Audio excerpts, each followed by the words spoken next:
Michael, you're listening to the Michael Dresser Show. Marsha Barth with us, the author of The Shattering. This is a book about childhood sexual abuse and the story of the joy of overcoming it. Marsha Lynn is an inspirational speaker for 20 years, spoken at various retreats and conferences. She's DJ'd on Christian radio and is actively involved in prison ministry. A businesswoman by profession for 26 years, she runs the family business with her husband Mike in Pennsylvania.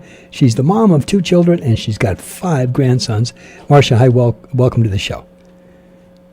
Hello, Michael. Thank you for having me. Oh, and thank you for being, are you a Marsha or a Marsha Lynn? I'm actually Marsha Lynn. Then that's who you are from now on. Okay. Okay. Okay, Marsha Lynn, the story obviously is a true story. Where did this start for you? What did you experience as a child, and how old were you when this started? Well, the picture on the book is actually me when I was 4 years old, and I don't have a real good memory of that, but actually my grandfather sexually abused me when I was 4 years old. Now, did it just continue on? Well, it didn't there because my mom was ready to kill him. Oh, so she knew about it. She's actually the one that discovered it. Oh, okay. Because I was 4. Yeah. And the book, I think the book will be really inspiring because there's a lot of love in it. Mm-hmm. And it's not just another story of victimization, but it's a story of the joy of the love that was laid as a foundation in my heart.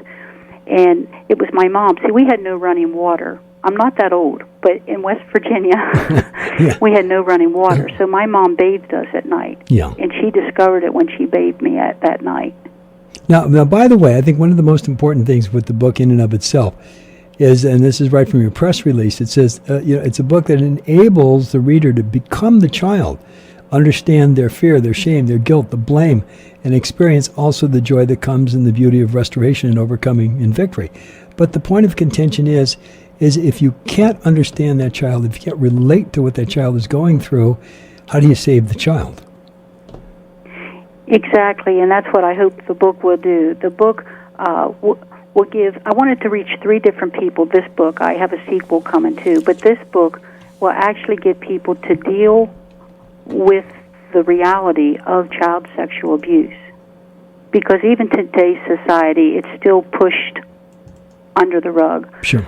And I don't know if you are aware of it, but there's only 40% of sexual assaults that are reported. They estimate that 60% is never reported. And why is that? Is that because of fear, of shame, what? People used to ask me why I didn't speak up as a child. And the best answer I could find to sum up a whole 388 pages in 4 words was fear and shame and guilt and blame. Sure. And by the way, especially if it's coming from somebody in the family, who's going to believe you? And I know your mom did, but the point of contention is look what you start. Well, my mom and dad divorced when I was about 8 years old. And what happened was my dad was alcoholic, so he started sexually abusing me from the time I was 8 till I was 14. Now, and I told no one about that. I told no one until I was engaged to my husband. Now, by the way, how did that affect your life? Well, it was very devastating. There was times keeping this dark secret inside of me. First of all, what people, I think they'll learn this in the book, but what happens is it shatters the person's identity. So even as a child, you don't even know your identity. But most children go through that crisis in teenage years. But when your purity is shattered and your identity is shattered and your trust is shattered and everything that you know is shattered, you don't know who you are. No, absolutely. I can relate to that. So for me, at points in my life when I just thought, if this is what life is at 10 years old, 11 years old, and 12 years old, then I didn't want to live it.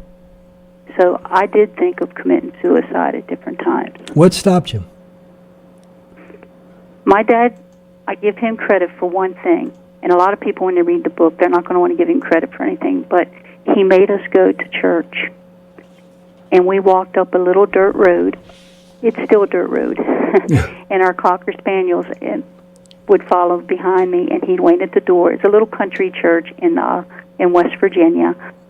And we would go in there, and in that little basement Sunday school, I learned that there was a God who loved me for who I was.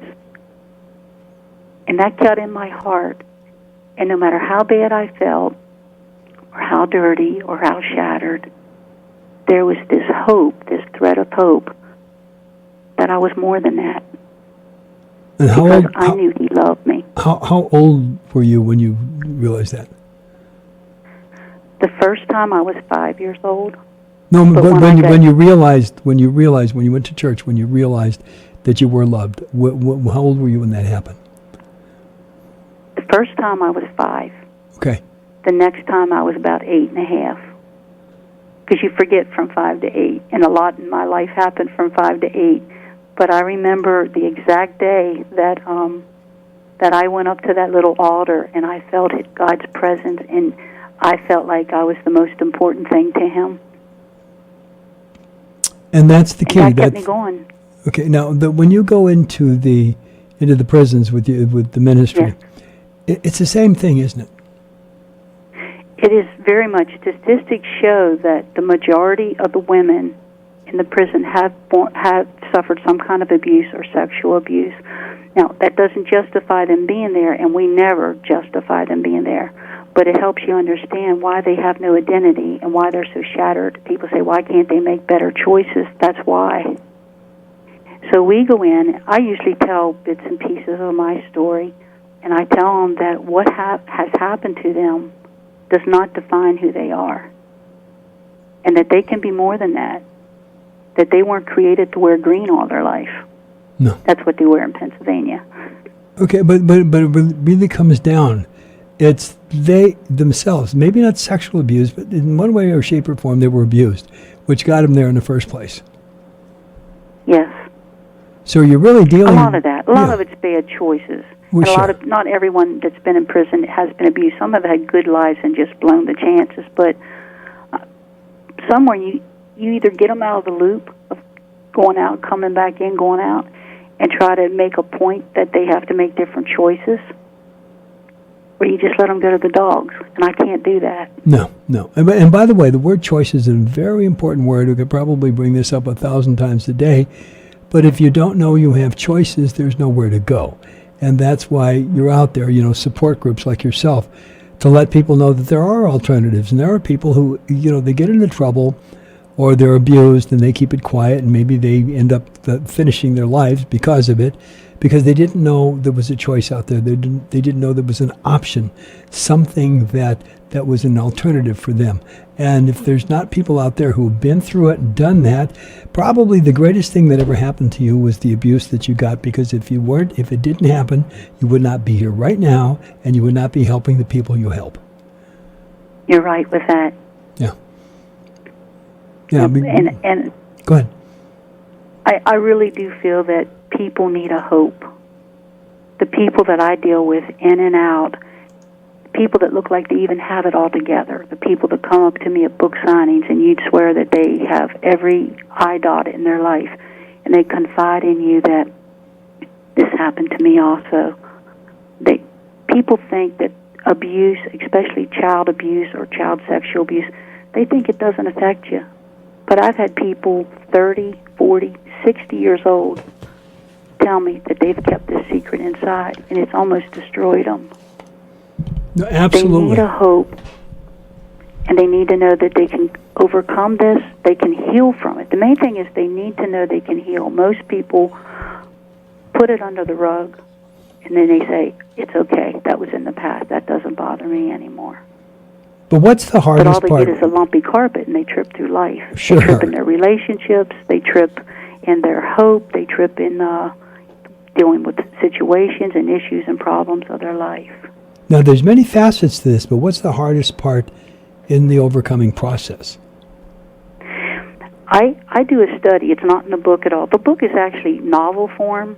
It's very easy reading. If you didn't know it was a true story, you'd think you was reading fiction. It's very easy reading. But in my seminars that I do, I do a teaching, and it's called From Victim to Victor. And in the Victim to Victor, you can become a survivor, then you can become an overcomer, a conqueror, a victor, and then you have life.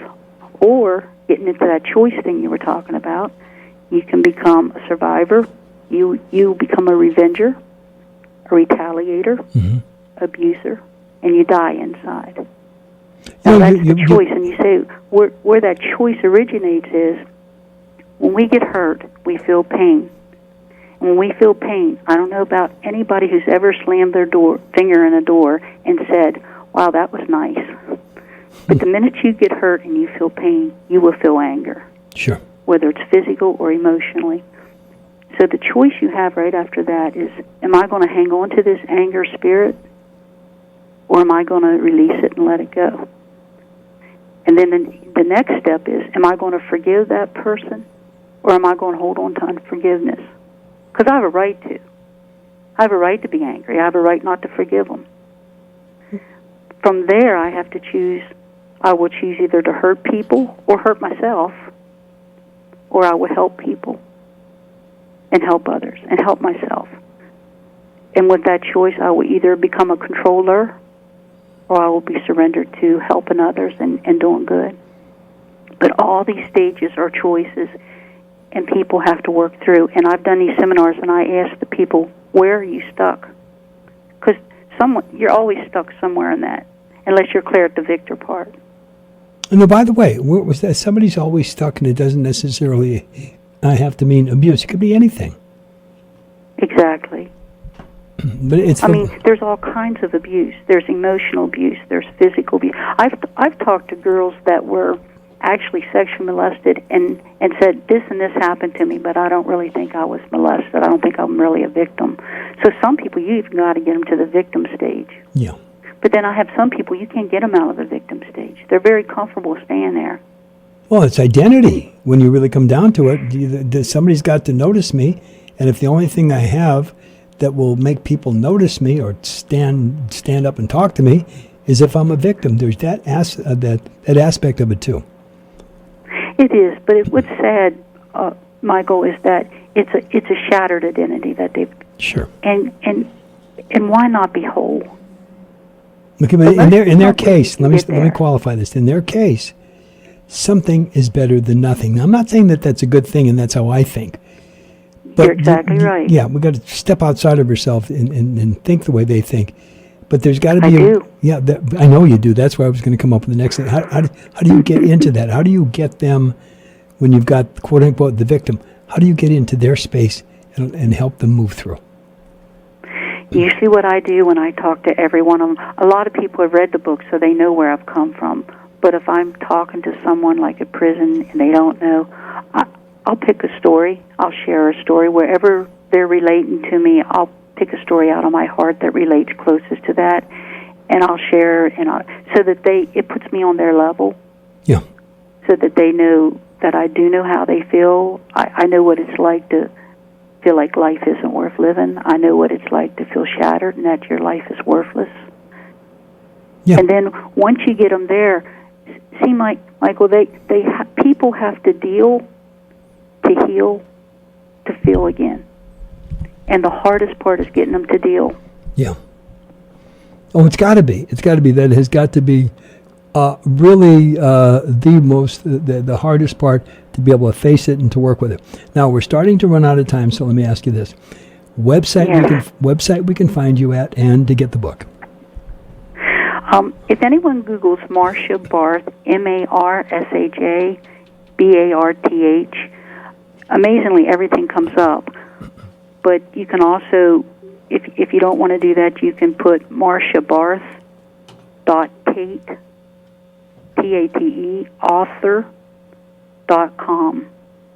But if you Google Marsha Barth, all that will come up, and I can be contacted. My book's on Amazon.com and Barnes and Nobles, but they can contact me actually through my website if they have a personal question or need help. Wonderful. Hey, Marsha Lynn, thank you so much for joining us today. Michael, thank you so much, Mr. Dresser, for this opportunity. Thank you so much. My absolute pleasure. Take care. Bye-bye.